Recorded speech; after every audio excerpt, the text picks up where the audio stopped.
me start the recording and officially welcome both of you to our new month for Business Growth Bootcamp. So this is our month where we're focusing on mindset, and we have some really exciting material we're going to cover today about goal setting, about being a follow-through master, about how to make sure that what we say we're going to do, we actually do. So yeah, Leslie, that's why you already get the gold star.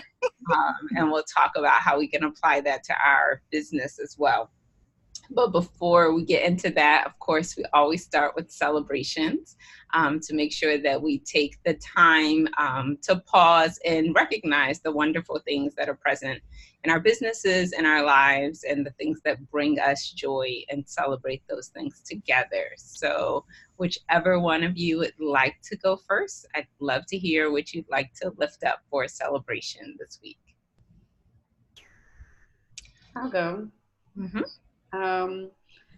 I booked a speaking gig for August. I'm excited about that. It's not paid, but it's still in front of my ideal audience. Yes. And it'll be another venue I get to sell my book because there's like vending space for it and everything. So I'm excited about that. That is fabulous. That Congratulations. Woo! Throwing confetti. That's great. And yes, that is absolutely wonderful. Anytime you can get in front of your ideal client, that is a wonderful experience. And it is paid in the future, right? So the connections that you will develop there, and you'll definitely offer them something that, will invite them to conversations, a sales conversation, and you can successfully coach them through and enroll them in your program. So yeah, those things actually turn out to be very lucrative, just not, before you go, but once you're there, you can turn that into a really lucrative opportunity. So wonderful, Shanta. I'm so happy for you. Leslie, please share your great news with us. Okay. So I have, I guess, news in two areas, or two, I don't know. So the first thing is related to the caregiving business. So I actually did do my homework of the looking at the, trying to do like a competitive analysis and looking at pricing. And so the thing I've discovered is that like nobody's doing what I'm trying to do. Really? It's amazing. No one's providing for caregivers? Well, yes, but they're not providing for caregivers in the ways that I am. So they're either providing resources for caregivers to use with the people that they're taking care of, or they're providing them with an opportunity to kind of come together in a group, either virtually or in person, to talk about kind of what's going on for them, some from the standpoint of getting useful tools and tips, some facilitated by healthcare professionals, some are peer-led, but it's all kind of around, let's kind of talk about what we have going on here. In terms of the creativity part, which, I thought that, so that's, because that's the heart of what I would be doing, right? So in terms of the creativity part, I thought I had hit pay dirt when I found this great creativity organization. I was like, oh, this is fabulous. But again, it was providing creativity resources for caregivers to use with their people who are primarily dealing with dementia or Alzheimer's, that kind of thing. Not for them to use for themselves in terms of, I was looking for writing, I was looking for art. I expanded that creativity definition, out to here. Ain't by numbers. Oh my gosh, nothing. Even there's some government organizations that deal with creativity and some that are grant funded, but again, none of them are doing what I'm doing. So, the good part is it's like, oh, this is unique. But then the bad part with anything like this is always like, would I have to build an audience? do people even have a reference point of what I'm talking about? So it was a very useful exercise. It gave me a lot to think about. It wasn't what I was hoping to find, but so it was good anyway. So that's the good news on that part. Yes. And my second bit of good news is on the creative part with the storytelling gig that I landed at the Barnes, and yay! It's a big time museum in Philadelphia. Oh, nice! Really cool. Yeah, it was really great. It took me a little outside of my comfort zone because it was a much younger audience than I was used to, but I got excellent feedback from the Barnes in terms of, yay, actually being able to come in there and engage like across audiences and keep people, you know, there. They were talking about other things they might do in the community outside of the museum that I could be a part of, and they're going to let me know about that. I'm coming back next month. So this is, I mean, so it was a paid gig, but it was more like the visibility, you know, and really being able to be in a place where people might see me and do something else with what I'm doing. So that was my second win, my second creative win. That is fabulous. That is absolutely fabulous. And, you know, the Barnes is a very elite, prestigious organization. So to have them on your list of places that you have, you know, spoken at and presented at is, that will carry its weight. And I'm sure they'll give you a great testimony. And, you know, again, these performance opportunities open up more and more doors, which you know, because you were saying you've done like 40 and thus far this year. Yeah, it's really surprising. When I stopped to add them up, it's like, I've been doing this. So, yeah. Yes, doing it and doing it well. And every time creating more and more opportunities for yourself in the future. And your business card that you got designed. Now you'll have a chance to share with people. So that is absolutely fabulous. So congratulations to you on that. And congratulations on the competitive analysis too. I know you were expecting different results than you found. And part of my question was for the ones that are doing like the caregiver support, right? Yeah. So it's not creative. Like that's really, you know, your USP that nobody else is doing. But for those who are doing just support, how were they priced? Most of them were free, which was the other. Like, no. Most of them were free because they were linked frequently with other organizations, you know, like other healthcare systems or things like that. So they were kind of meeting either monthly or bi-monthly.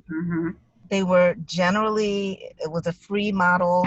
There were a couple where it was free, but you had to register 24 hours in advance through Eventbrite. But I mean, it was still free.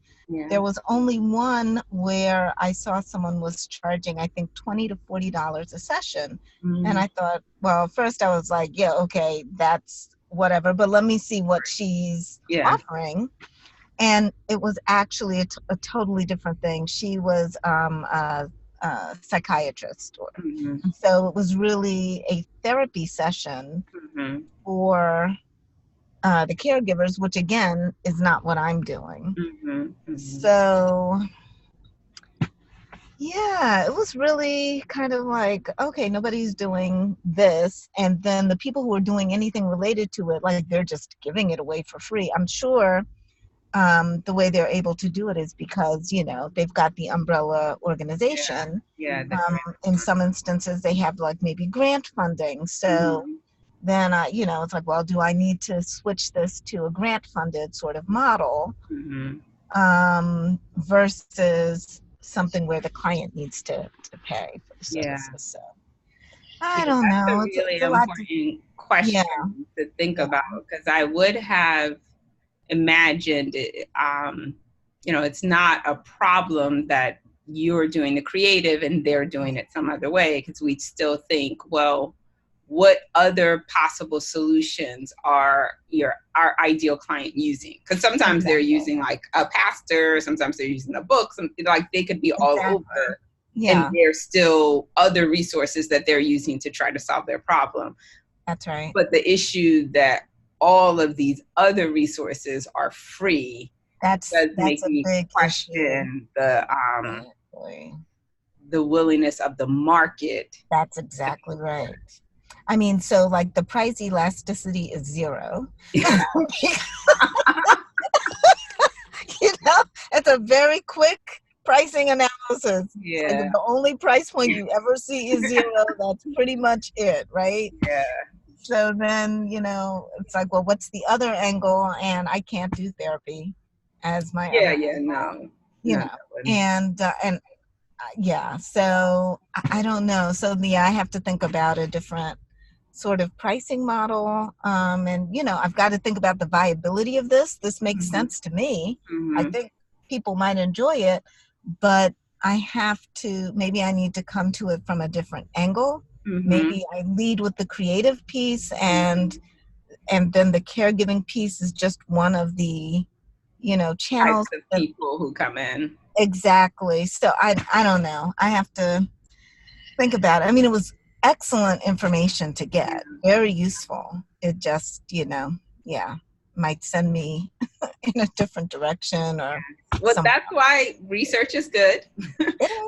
We want to keep learning and then incorporating that into our model. And the beginning of every business is, we're testing and seeing.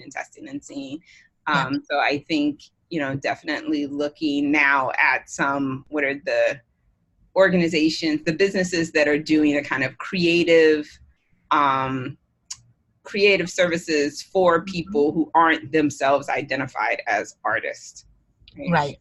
That would be kind of the next more similar business structure, and seeing their price point and their see if that works. But also I'd say, like the beautiful thing about where we are is you can meet people and test it out and see, like, I'm doing this and hey, I'm only, it's $50. Would you like to do it? And let's just kind of get some people in and see what they're saying. Because you could be like the next iPod in the sense could be, right? We didn't know we needed it until they brought it to market. I know, right? Who knew I needed to have all the music I've ever owned? That's right. I never knew, right? And every photograph, I might think about taking 20 photographs of the same thing just to get a slightly different angle. Yeah. Oh, Lord. Yes. Well, that's all good information. So congratulations, Leslie, on that. And I wanted to check in for homework to see, last time we were talking about objection handling, and if any of you have had the wonderful opportunity to talk with a buyer who said no and get a chance to practice some of the things that we were talking about. I did, and I actually saw that client tonight. What? Oh, boy. That is fabulous.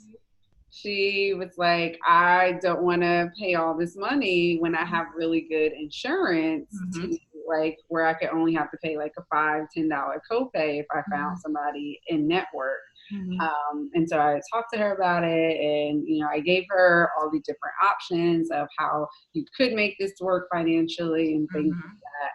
And then she scheduled an appointment. I gave her the link to the online portal to schedule an appointment whenever she was ready. And she, like, when she came in today with her husband, she was like, I couldn't find anybody who did what she did. So when you know your worth. That's awesome. That is awesome. So how did you feel when you heard the no and then it kept going? Was there a shift in you, or? It was like, usually I'll just, put out there, well, some people just use their reimbursement, and I just leave it like that. But I pushed a little bit further and just to ask her a little bit more questions. So you did the explore. Yes, did you affirm her? Yes, I did. I was Good. like, I know it is an investment and it can cost a lot of money. Well, let's find out some ways that, we could make this work for you. Yeah, it was good. It was Excellent. exciting. I was very nervous while doing it. But it worked out. So that's Yes, it hopefully does she stays work. on long. It does work. Thank you for sharing that, Shanta. And yes, I intentionally phrased the question of when the buyer says no to remind us that they're still buyers and they probably will still buy. No, it's just the beginning of the second stage of the process. So I'm so glad that you were able to be present and still serve her and lead her into a way where she could figure out, because she wanted to work with you. You are the only person who does, the fabulous work that you do. You knew your value. You held your stance, but provided options for her, and she took advantage of them. So great job. That's wonderful.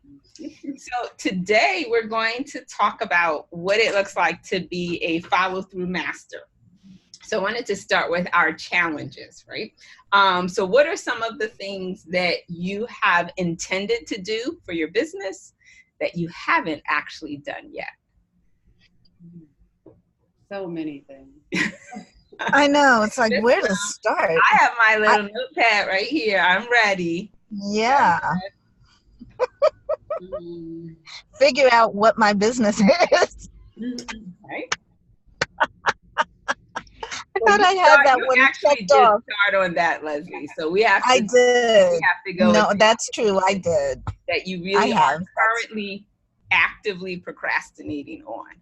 Oh, okay. I see what you're saying. Not that it's not finished, but that right. you're.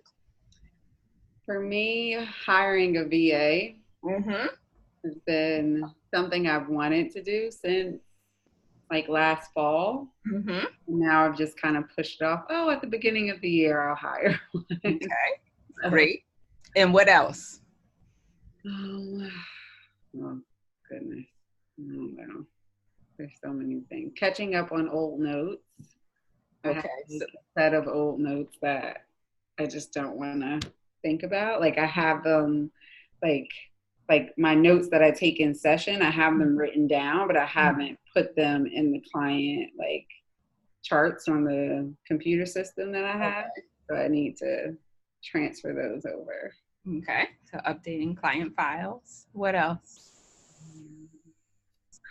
Buying a dry erase board for my office, because it helps when I do like visual stuff with them and lists.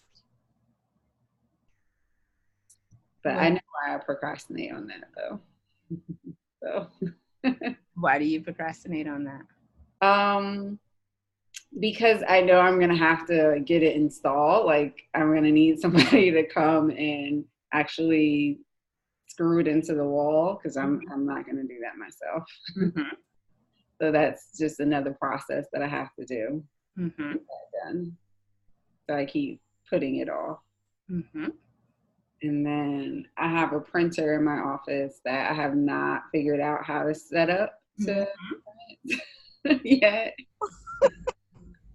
And I'm pretty good with electronics. I just cannot figure this out, how to set up the wireless printing. And I keep saying I'm going to call, what is that, like Geek Squad or something like that comes out, something like that. And I just haven't done it. It would make my life a lot easier, so I won't have to like go to the college that I work with to then print out stuff and then bring it back here. So yeah. Great. Leslie, you want to get in on this? What are some of the things that you've intended to do on your business that you haven't done yet? Well, I think about all of the things I want to do to promote the business. Like I would like to have all of the surround, the website, the Facebook page, and Instagram presence, the business card. I mean, all of the stuff to talk about the business. Yeah.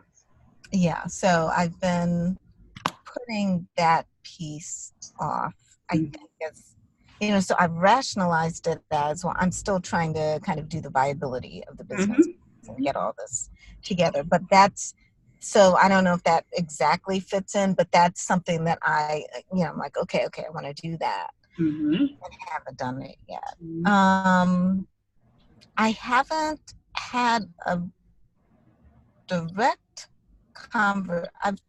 I've spoken with people about the business, but I haven't had that direct conversation with a caregiver about this apparently somewhat unique thing. So you haven't actually invited someone to work with you.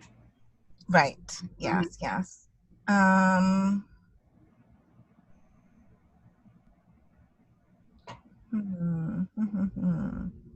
What else?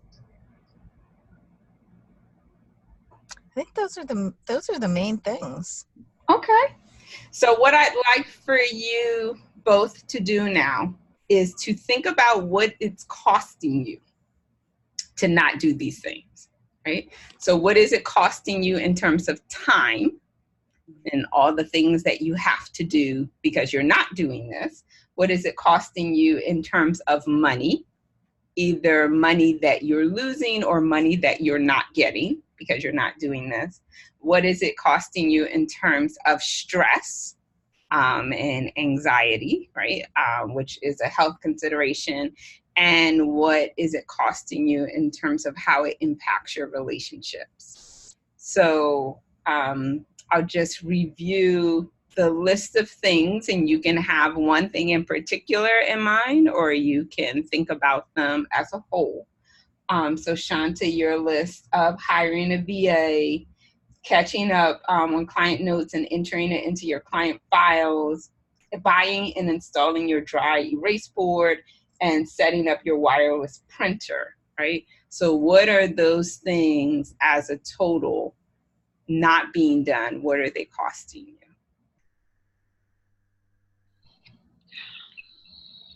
A whole lot of time.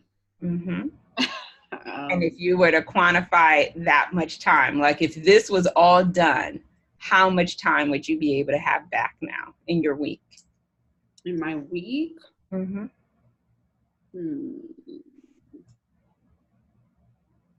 would probably say about 2 hours.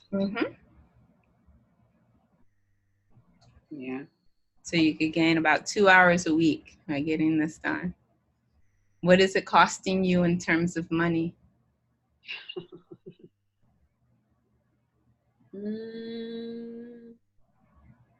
Potentially. I'm just thinking of the VA situation. Of when like this week has been really hectic for me, just personally and with the business. And it would have been nice to have somebody answering these phone calls because I've gotten a few phone calls from potential clients that I haven't been able to get to. Thinking from this week alone, I have 4 voicemails right now, 1 email. So if they're all individual clients, that's $150 per client. Times 5. Yes. Yes. I need to. Yeah, go ahead and do the math. I'm like, you're not getting me out here. It's late. $750. Okay. So $750 in this week. Just for this week. Granted that all of them signed up. Yes. And even if you got a fourth of that, that still is hundreds of dollars for 1 week. Because they usually stay on for at least 6 sessions. Okay, great.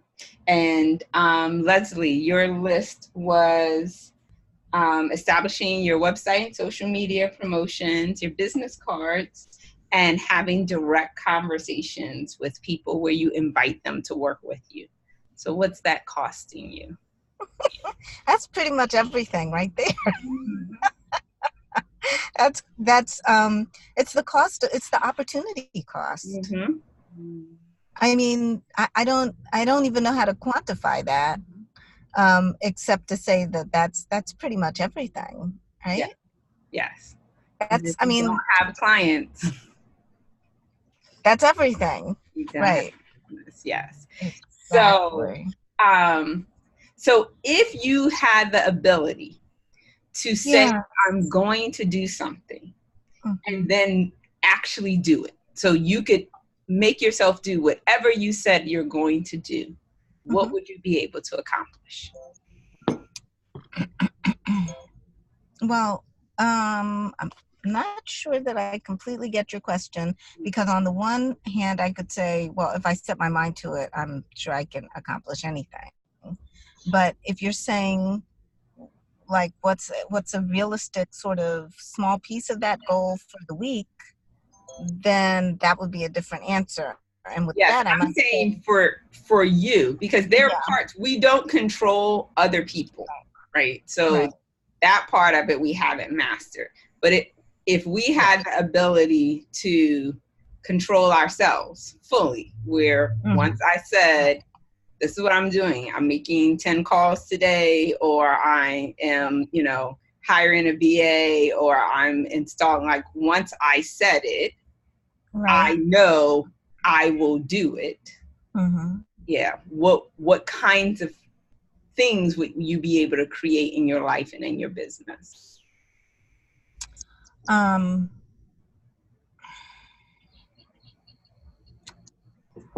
I would be able to create the foundation upon which to build the business, Mm-hmm. is really what I'd be able to do. Mm-hmm. And what kind of foundation would that be? A shaky one? I'm sorry, but what did you say? I said a shaky one. No, that would be a really solid foundation. And then what it does is, and I'm thinking about the things even independent of speaking to a potential client, Mm-hmm. but putting all of the foundational pieces in place enables an easier and fuller conversation, and a Mm-hmm. productive one, Mm-hmm. because then, there's something to leave, there's somewhere to send to continue that conversation. Mm-hmm. So, it helps to serve as the underpinning. Yeah. Yeah. So you would have built a solid foundation for your business. Shanta, Yeah. if you had this ability, what would you be able to accomplish? Less time spent in my business. Mm-hmm. Mm-hmm. That's a big part of why I started my business, is so I could not have to work as much. Mm-hmm. At some point, I know at the beginning it's going to be tough, but I want to get to the point where I can be able to delegate and make money in other ways Yes. that won't have me trading dollars for hours. Yes, exactly. So that's the ability that we're focused on today, right? Being able to develop this ability where we have the level of self-management. We don't get to control the world. We don't control other people, but we get to decide what it is that we're going to do and then execute it with such a level of consistency that it always gets done. So instead of making promises, we keep promises, right? And that's what it means to be a follow through master. And business is really about self-management. So I wanted to start with talking about goo and what it is and why it's so destructive to our businesses, and then to have you identify it.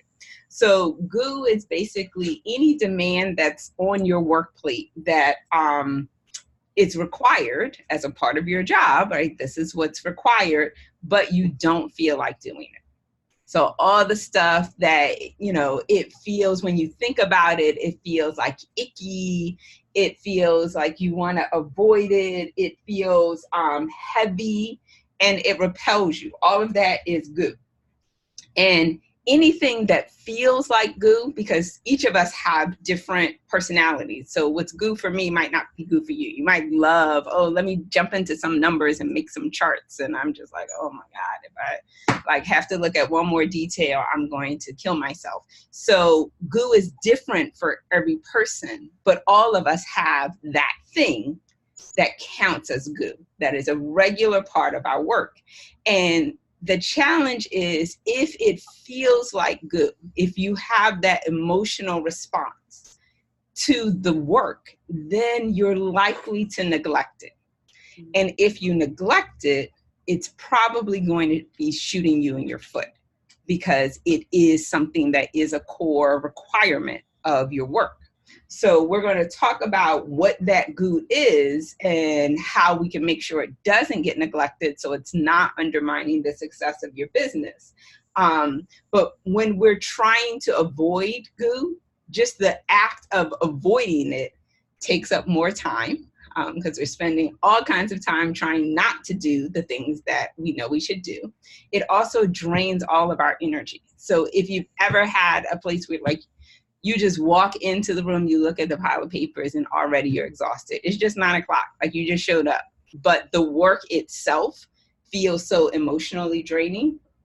The other challenge with goo is that it actually undermines our self-confidence, and it undermines our self-esteem, because we start to feel like, you know, we're not handling our business. We're not doing the things that we know we're supposed to do.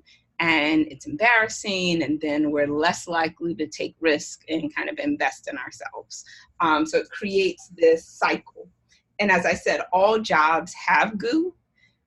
The issue is when you're an employee, your boss often makes you do the goo, right? They're the people who kind of push you through.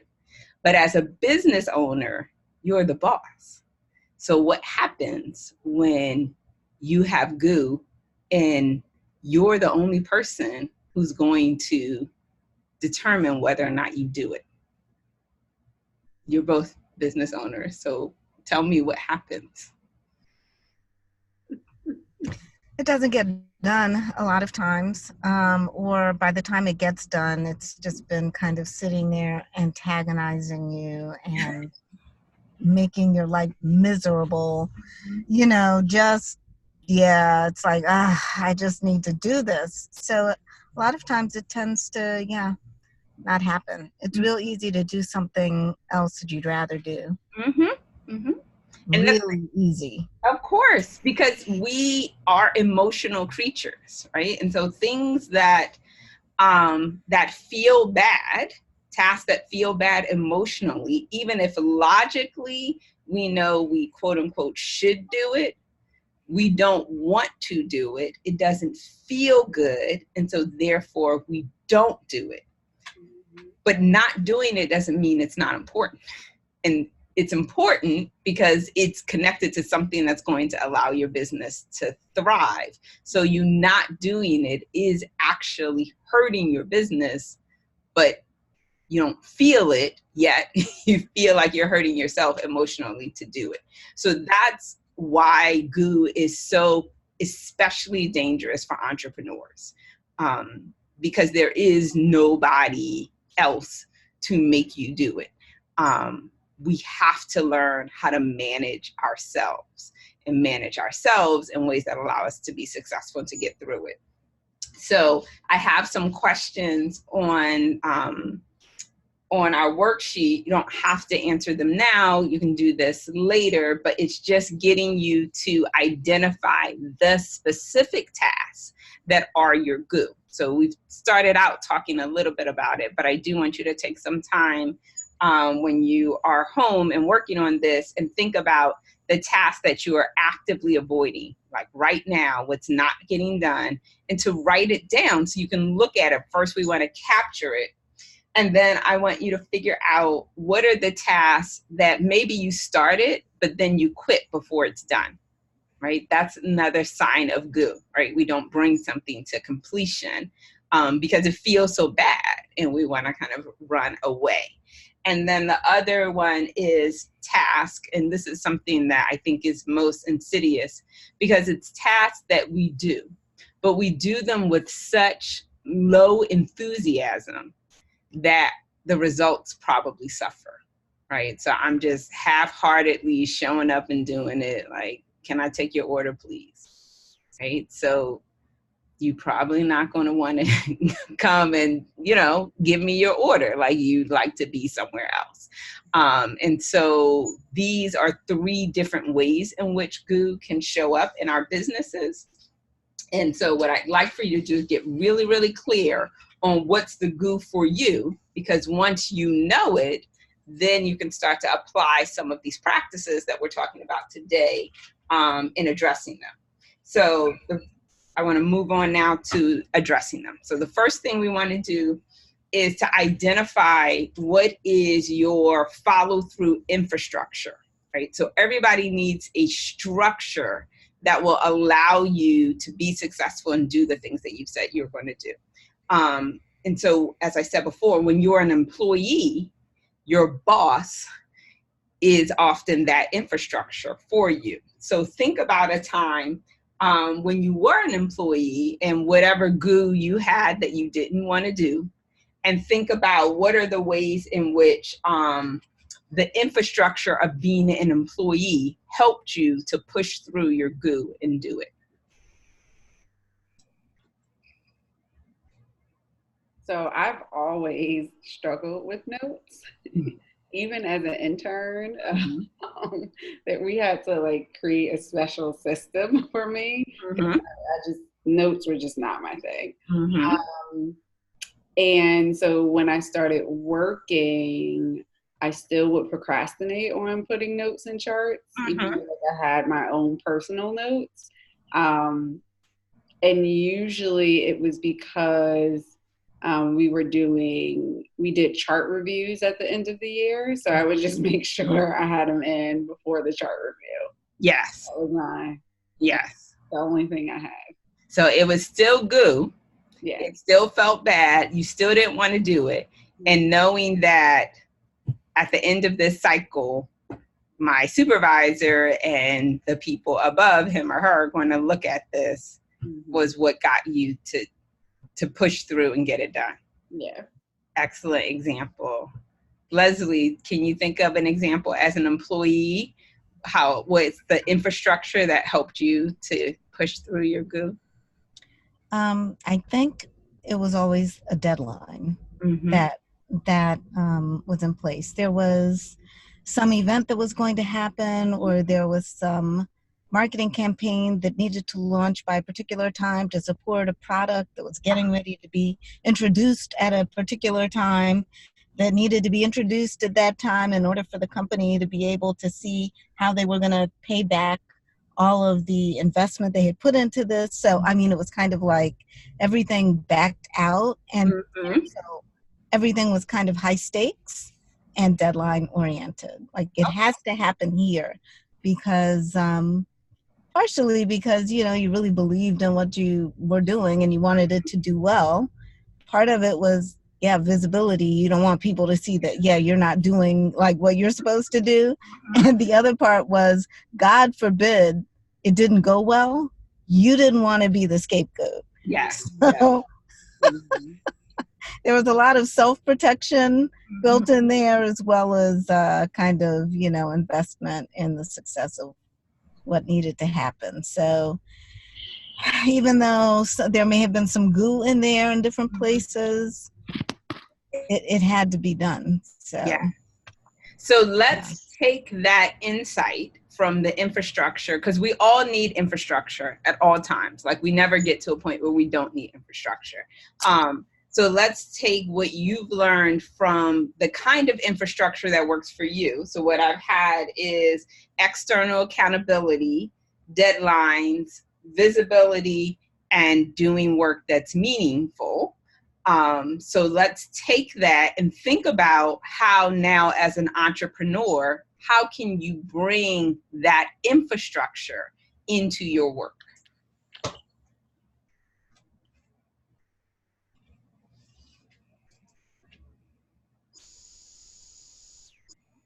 I don't know. Because if I set up a chart review type or like some type of deadline format, it's only me. So it's kind of like, oh, I set this up, but I could do this later because there's nobody there that's going to enforce it. And do you need the enforcing or do you need the external accountability? Both. I need someone else outside of myself enforcing this kind of structure. Okay. And what's the consequence of, so let's say I'm your supervisor and it's the end of the cycle and I say, Shanta, where are your charts? And they're not done. What's the consequence that you would get as an employee? From my old supervisor, an eye roll and just get it done because she was crazy. So it wasn't going to be anything major. But you would get it done. Because I would always get it done. So I don't even know what it would have been, honestly. We all just got it done. Like we would spend that time to just do it. So the fact that you actually don't know the consequence suggests to me that maybe it wasn't the consequence that. Yeah, I wouldn't care about that. I mean, so on some level, yeah, I don't care about the actual consequence. It was more disappointment and, not living up to my craft. Like thinking that I'm not skilled enough to do my job. So how would it feel to have it public to other people that you respect that you are neglecting this part of your job? Oh, I hate that. that can't happen ever. Okay. But building in that kind of visibility, right, is a way of making it public, because we can fall back and ignore our goals, right? Like you set a deadline for yourself and it's like, well, I haven't told anybody. So the fact that it came and gone, like nobody knows, no one's going to ask me. But the minute you tell someone, right, all my charts are going to be in and my client files are going to be done by the end of every quarter. And then it's the end of the second quarter and they ask you, how's it going? Are all your charts in? And you have to look at them and say, yeah, didn't happen. And that would not feel good for me. Yeah.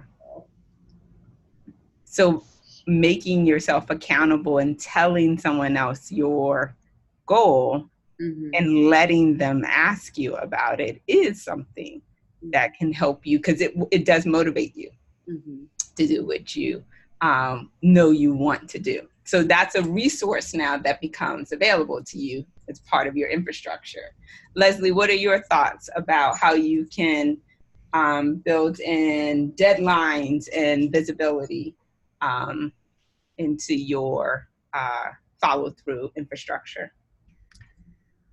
For me, it would be a similar type of thing, accountability piece. So, and I think probably making the accountability fairly broad-based, making an announcement somewhere that people that I know and care about, and people I don't know that well, but still would know about what's going on,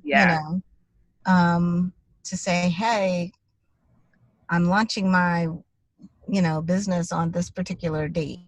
Okay, so I know what that means to me. And so I would want to make sure that I had all of those pieces in place, because I wouldn't want to go back and say, well, the thing I said I was going to do, and it didn't really happen. Yes.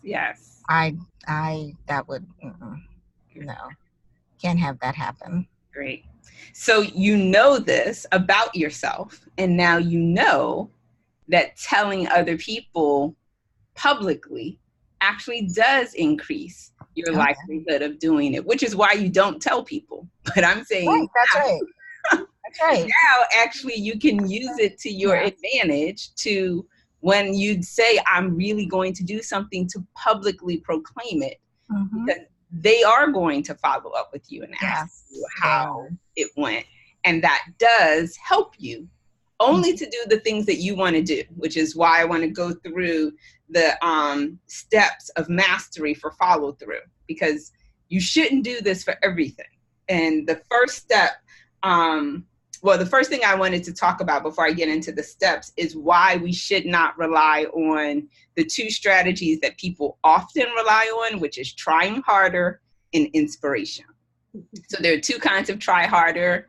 The like, oh, beat myself up, you shouldn't have done it that way, you better try harder, okay? Or the rah, try hard, rah, try harder next time, right? But neither of them work because they're not reliable, right? You might make a small change, but you will ultimately kind of go back to your regular pattern. And the whole thing of relying on inspiration is kind of like Chinese food. Like, you enjoy it for that moment, but once you're out of that moment, you're out of that feeling, you don't have it anymore. And so I'm not, I love inspirational speakers. I love motivational speakers. Like, I love to listen to them. But to me, that's just icing on the cake. That's not what actually gets things done. The thing that's going to get you to do the things you've said you're going to do are these steps, like actually having a plan. So I don't consider myself, I love to encourage people, but I don't consider myself a motivational coach. I am a get it done coach. And that starts with have a plan. And let's work your plan. And when you're able to turn your good intentions into what I call success producing actions. So intentions never matter until they get translated into concrete, specific behavior. So what I want to do now is to give you the steps that you can go through that will take a good intention, a good idea, a good motivation that you're inspired to do, and actually make sure that you get it done. So the first step of that is to be very selective in your intentions. So you don't want to commit to doing a whole lot of things because, one, it can't be done, and you haven't given yourself the resources to be able to be successful. So when you shrink your intentions, that allows you to focus your efforts on, I'm just going to do these things. And when you set an intention, I want you from now on to immediately think about what are the obstacles that might prevent me from doing this intention? What is this intention going to cost me in terms of time, in terms of money, in terms of energy? And is this a promise worth keeping? Because some things are not worth doing. And this is particularly with women, what I keep saying, like, you have to say no. You have to say no more and more and more often. Even to good things, you have to say no so that you have the resources that you need to say yes to the things that are great. So part of why we're not keeping our intentions is because we are being very liberal and generous with what we allow to be an intention. Oh, I'm going to do this. And will you do this? Sure, I'll do that too. And I'll do that, and I'll do that, and I'll do that. And in the minute, none of it gets done. So the first thing I'd like for you to do is to think about what you're going to stop doing. Like, what are you going to cross off of your list and not focus on, and not because it's not a good idea. It could be a great idea. So what I have here in the question idea is to give yourself permission to say, you know what, this is a good idea, and I have decided not to take action on that right now. So what would that feel like if you allowed yourself the freedom to decide not to do every good idea, to decide not to follow every good advice, to decide not to do all the things that other people or even you think you should do, right? What would that experience be like for you? It's going to be liberating. Mm-hmm. How so?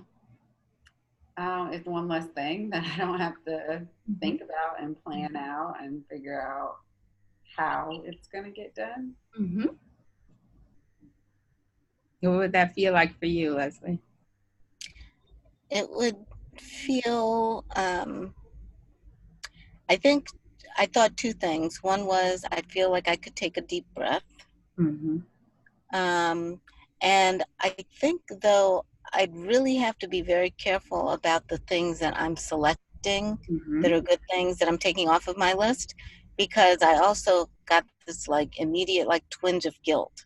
Like, no, you should be doing everything, because Yeah. none of these things can come off of your list, Missy, because, you know, they're all important, or these are important things for me, but these are important things for these other people that I Mm-hmm. have to take care of. And do I take their things off the list? I leave mine on the list. You Mm-hmm. know, she says with a maniacal laugh and hand rubbing and, you know, right, shrieking to the moon.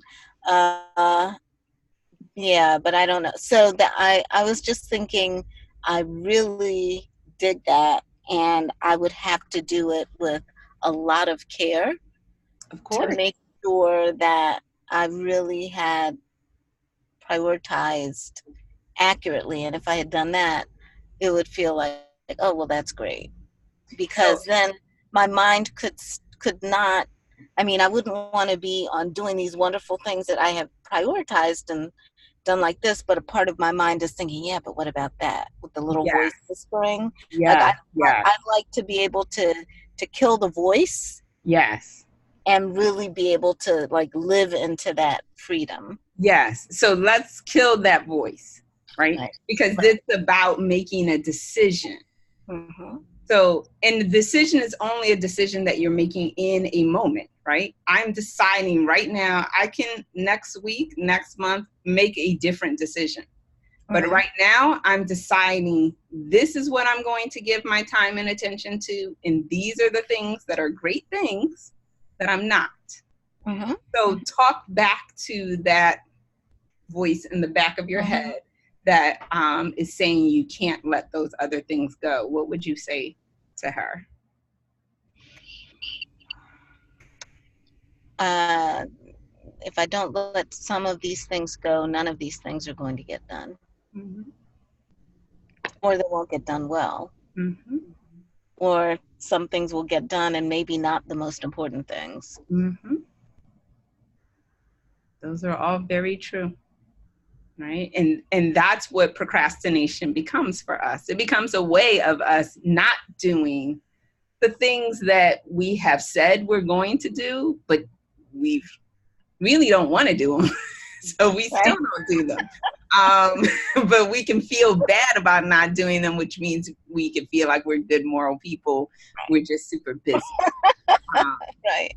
but it's Yeah. not being honest with ourselves and other people. And like you said, then we're not doing the things that we really do want to do or have decided to do. So if we accept that we're all human and finite in what we can do, then our primary responsibility becomes what you just said, figuring out what's our highest priority and then giving our time, attention, and focus to that. And it can't be 10 things.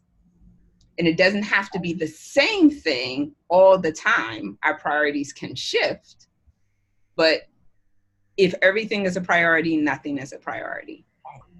And that's why being clear, making those decisions, I'm not saying it's simple, but it's not easy. But that's our work, right? So giving ourselves the time to do that. So what I'd like for you to do is to now begin the process. It won't be your whole process, but take like 2 minutes and think about what are the things that you're prepared to stop doing now. And it could be stuff that's already on your list or stuff that you haven't talked about yet. But we'll give you 3 minutes for that.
All right, so I'm ready to hear your stop doing list.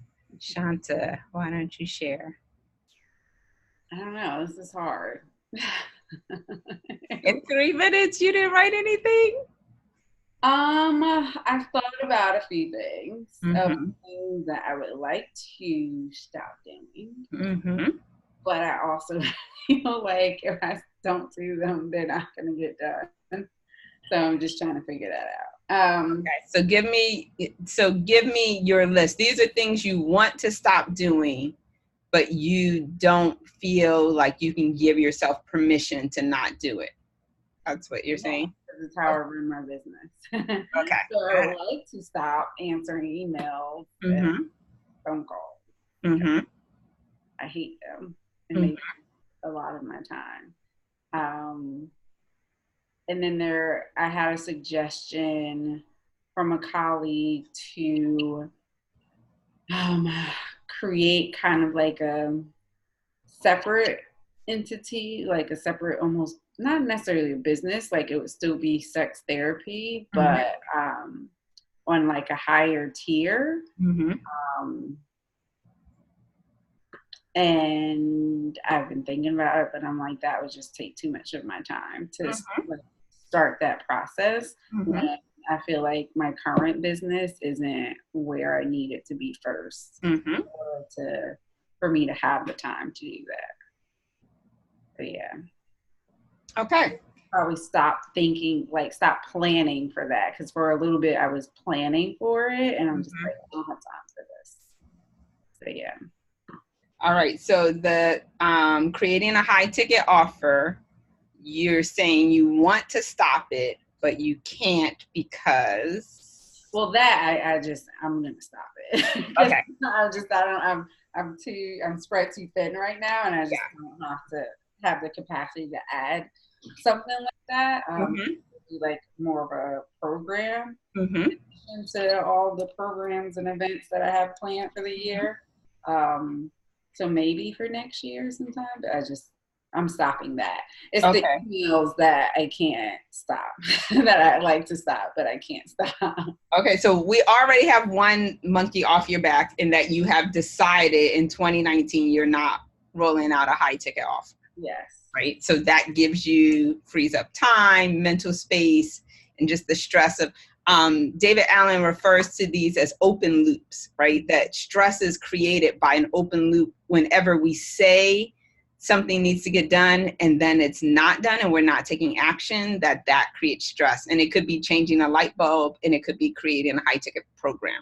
Because we've made an agreement that it should be done, us not doing it generates stress. So just making the decision not to do it actually lowers your stress level, because it's not an open loop. You've closed it. You have either taken action or you've decided, I'm not doing that right now. You can say, I'll look at this, when I do my business plan in 2020 and assess it then. You can always choose something different. So let's look at stop answering emails and phone calls. Okay. So why can you not stop doing this? Because that's how I get most of my clients. They will email me first. And then I have to respond and then give them a call to. Okay. So do they email you a specific question? Do they have specific questions that they're emailing you? No, they usually just email, I'm looking for therapy. Sometimes they'll ask about insurance, but typically they'll just put a little, like briefly, why they're emailing me for therapy. And that's it. Okay, and what's your response to them? I have a blanket response that I just changed the name on.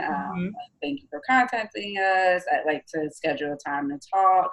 This is what time I'm available. If this works for you, and the best number to reach you at. Okay. And so if that response can go out without you hitting the send button. I would love that. Okay. So there are actual computer programs that do that. Yes and no. Okay. Yes, you know that, or no, that you don't know that? I feel like I know that, but I don't know which ones in particular. That. And the phone calls, returning the call. Go ahead. Yeah, usually I do a free 15-minute consultation, and it's really just getting to know. It's like my sales call. So like, what are you hoping to get out of this experience? Why are you coming to therapy at this time?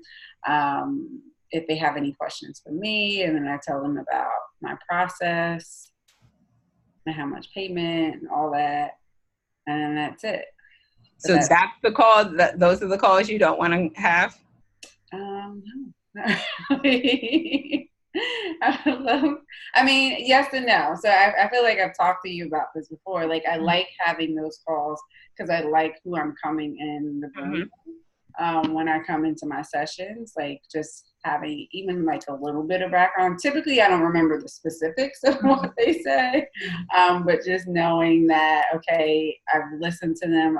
I know they're not like a psycho, and I'm safe in my office. That helps me. Yeah, but if I cannot have to call them back, yeah, I would be really happy. And so is it about calling them back, or is it about having that call with them? It's a lot about finding the time to call them back and remembering to call them back, and wasting that time, because I feel like 15, even though it's only 15 minutes, I still feel like I could be doing other stuff with that. Okay, so there are two immediate, I think one, technology could help you with both.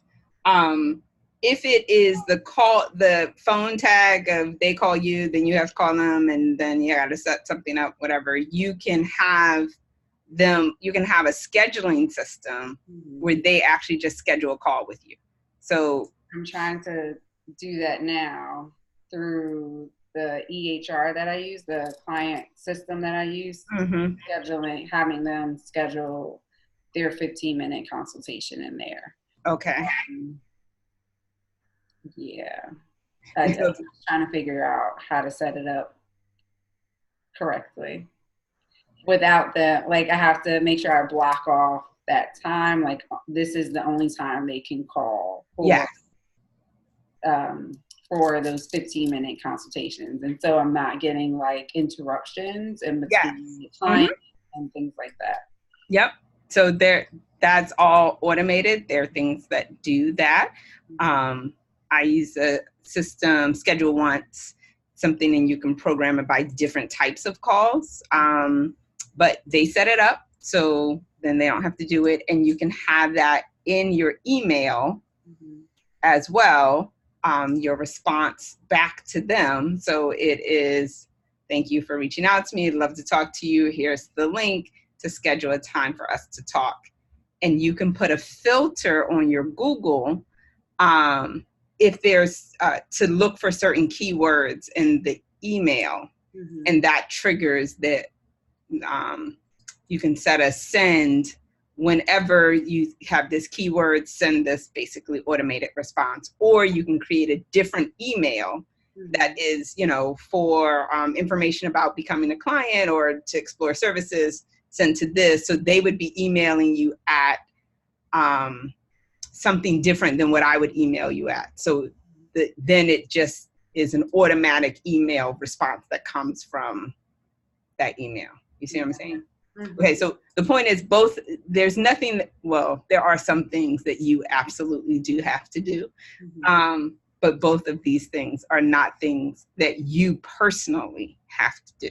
You see the difference? Okay. Leslie, where are we with your things that you're not doing?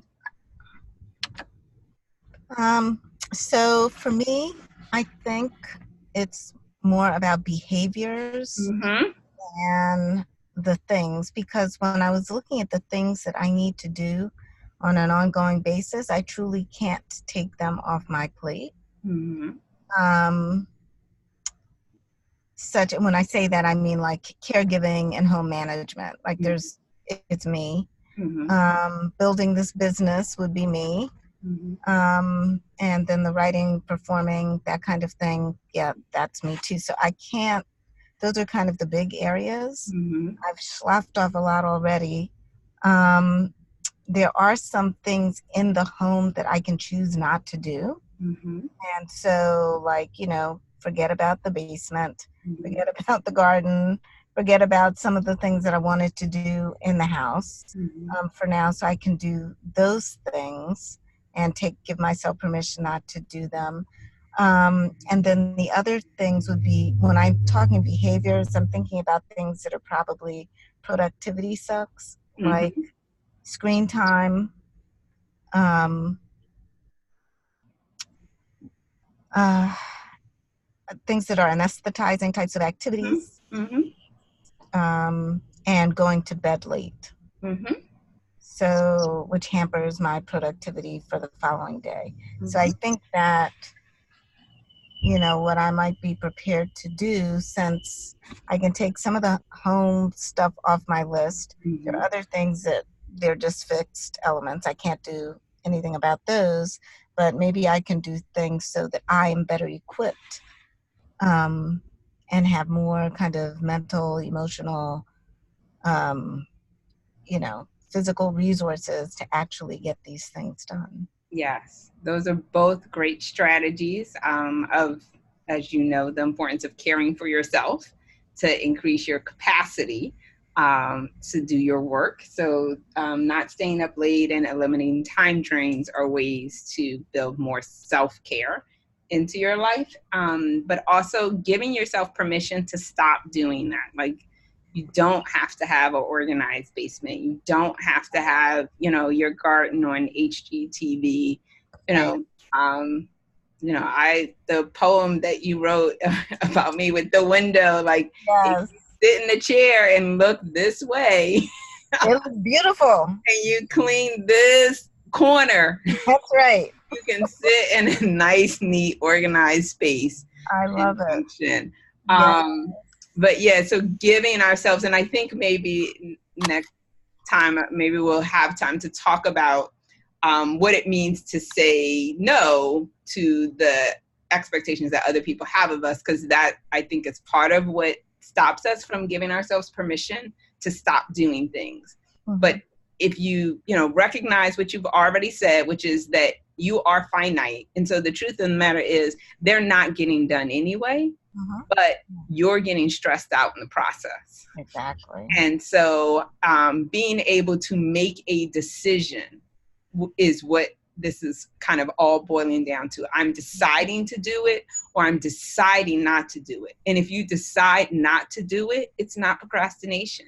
Right. You've decided, I'm not doing that this month, this year. That's great. You're not procrastinating anymore. But That's right. the minute you haven't made that decision, it is procrastination, and it is kind of undermining your self-confidence, your energy, and all of those things.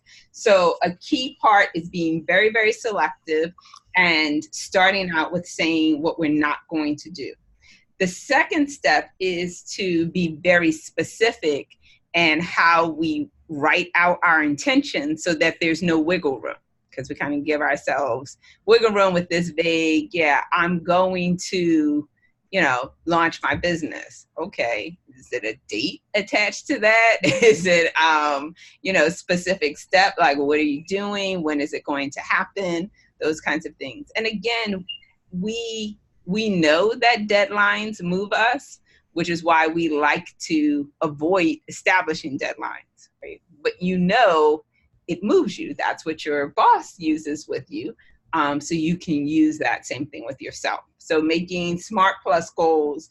And so what I have in the worksheet for today, we don't have time to go through it, but I'd like for you to pick one thing that you actually do want to do, and to write that as a SMART Plus goal: specific, measurable, action-oriented, relevant, and time frame. And the plus is in your own handwriting and personalized. And that's how you translate an intention into action. So Shanta, now that you have your speaking engagement scheduled, right, there are a whole lot of things that are going to get done because you're scheduled to speak on such and such a day at such and such a time, right? So we can do that for ourselves. We can like create a date or create, like, let's say I'm going to have an event. I tell people I'm going to have an event and I book a room. So now I got to fill that room up, right? It's the reverse engineering backwards of I can make a commitment that makes me go into action. And that's what it means to establish goals where we don't give ourselves wiggle room. So the third step is to make a follow-up plan. And so everything for me always comes down to planning. And so we make a plan so that we can actually do what we say we're going to do. We have good intentions, but we don't do them. So these are the keys, which should be in your plan. The first thing is that I would encourage you to use an alarm clock. Like an alarm clock should be a part of every plan that you make. Every time you have an intention, it should be attached to some kind of when are you physically going to do this thing?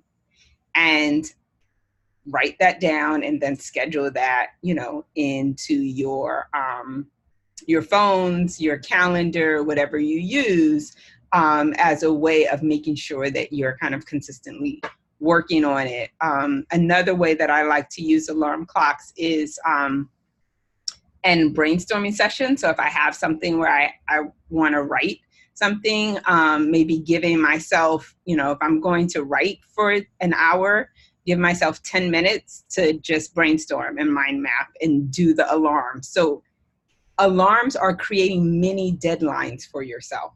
And knowing that the clock is ticking and knowing that you're going to stop and it's a short period of time actually activates different parts of your brain so that you are more on, right? Like it's a way of creating urgency. We procrastinate because there is no urgency until we hit the deadline, but you can create mini deadlines for yourself. And that's what an alarm allows you to do.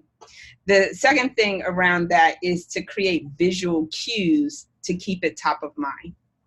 So we've always had good intentions, but then we forgot what our good intention was. Like I mean to do, but then I get caught up in the chaos of life and I forget what it was that I meant to do.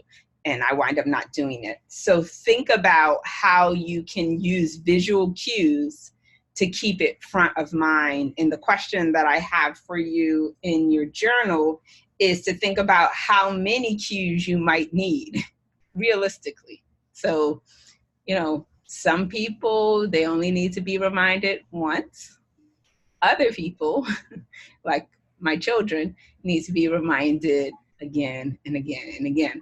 And so, and I'm kind of halfway through, but I'll always do, when I'm setting my reminders, I do at least 5 reminders to prepare me towards that. Because I know the first 2, I'm probably not going to really start. So that gets me time to get started. But know yourself and be honest with yourself about how you function, how you work, and what you need. The next thing, what was the next thing that I wanted to talk about? Is to practice conservation of energy. So I love this. So conservation of energy basically means that we like to do things that feel easy and we don't like to do things that feel hard. So the question becomes, how can you make this easy? How can you make it easy for you to do the things that you want to do? And this is the gold star to Leslie, right? She's already in the parking lot of the gym because she knows she wants to work out, after this meeting. And if she's home and has to drive there, that feels harder. So the likelihood you're going to do it, not very likely. So while it's light out, while I have some energy, I'm going to drive there. So when this is over, all I have to do is walk out the door and it's right there, right? That's a way of making it easy. That is a great principle that we can use in all areas of our lives. How can you make doing the right thing, doing what you say you want to do, easy? This is why health coaches always tell you, like, don't buy the ice cream. Don't bring it into your house. Drive to get the ice cream if you want to. Like, okay, but if you're willing to put on some clothes and go out at 10 o'clock at night to get it, you probably really need that ice cream. But if it's in your refrigerator, it's so easy for you to do it. So we want to make it easy to do what we want, the things we want to do, and hard to violate our intentions. How can we put the things that are temptations for us further and further away? So that's what the law of conservation of energy is. Make it the least energy draining thing to do what it is you want to do. That's setting yourself up for success. And you want to, as little as possible, rely on willpower. Willpower fails us all the time. We don't have enough. It physically lessens throughout the day, and it lessens when we're cranky, when we're tired. It lessens when we haven't eaten, right? There are all kinds of things. So if we rely on willpower, we are most likely not able to do it. So I have some questions in the journal that will allow you to think about how you can minimize your reliance on willpower, how you can make it easy for you to do what you want to do, how you can make it hard to do what you don't want to do. And this is basically every time we set an intention, give yourself these questions, because now you're creating a follow-up plan. So you're not going to be blindsided, right? Like, you've already thought about how to make sure that you're successful. And it is a significant amount of work, which means we're not going to be doing this for a lot of things, because everything doesn't deserve being an intention.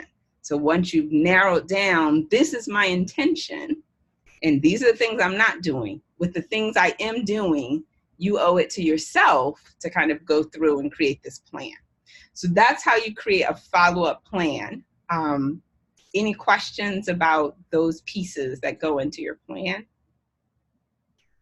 Shanti, you good?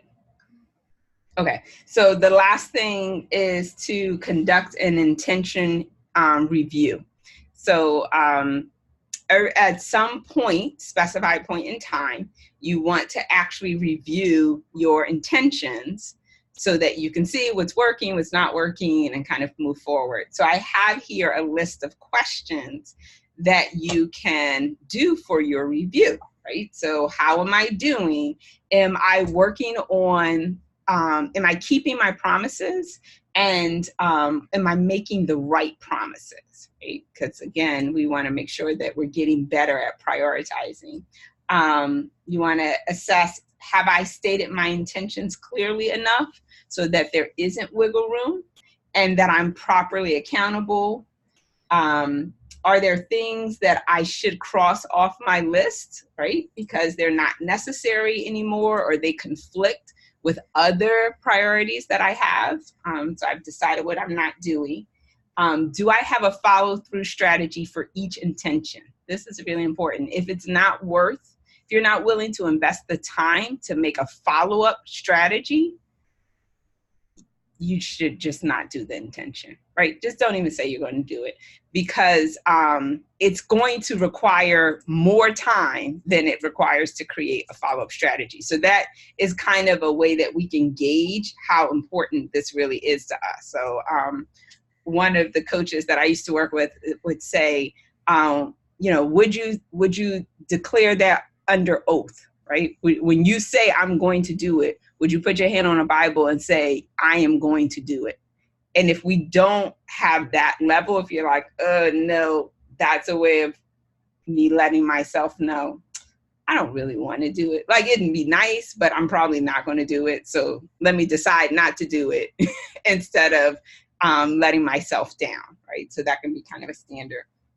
And then, as always, you want to think about being flexible in your intentions. So when you do your review, there may be some intentions that you've set that you no longer want to keep, right? You just want to change that intention, and that's perfectly fine. So that's why we're deciding for now. There'll be another time when we'll review and we can make a different decision if that's appropriate for us. And also we can think about, do you have room to take on more intentions? So when you specifically give yourself time to do this review, then you'll know, Oh, I'm at my 90% mark for intentions. So I'm not taking on any more intentions. Like, I'm full until whatever my next review is. So now we automatically know when good ideas come to you. It's like, no, I'm full. I'm scheduled, right? I'm blocked. So that's another way for us not overwhelming ourselves. So what I have there, is for you to schedule a date for your next intentions review. What I would like for you to do, since we haven't done the intention yet, is to schedule 2 dates. So one is, when are you willing to sit down and commit to writing out your intentions, and creating a follow-through plan? And then the next date is the date when you would review them. So I'd like to ask you to do that now, to make the commitment now before we get off the meeting together, and I can follow up with you individually about those 2 dates as a way of helping to build the accountability and habits behind them. So I am ready when you are. Yeah, let's pull out our phones and calendars.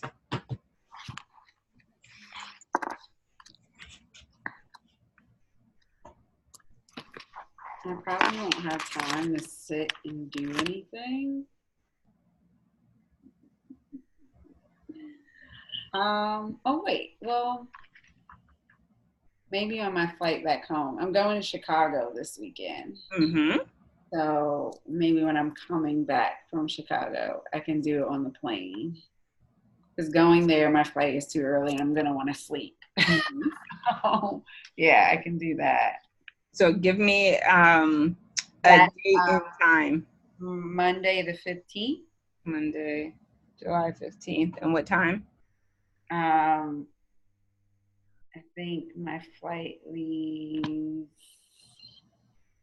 I don't know what time my flight leaves.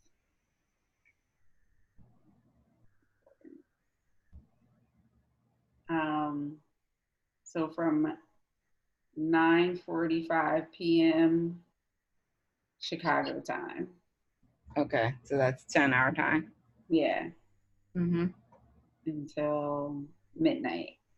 Okay. And you're gonna work that entire time on your?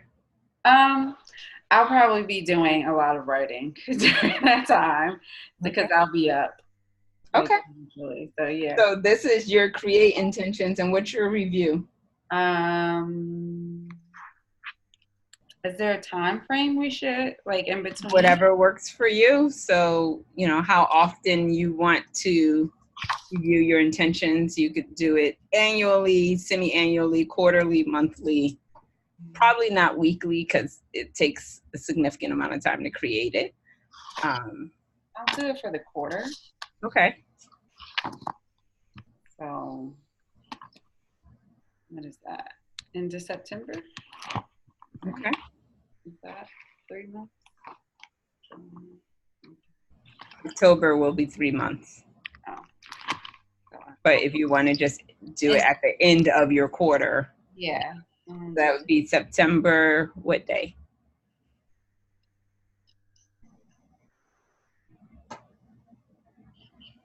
The 4th.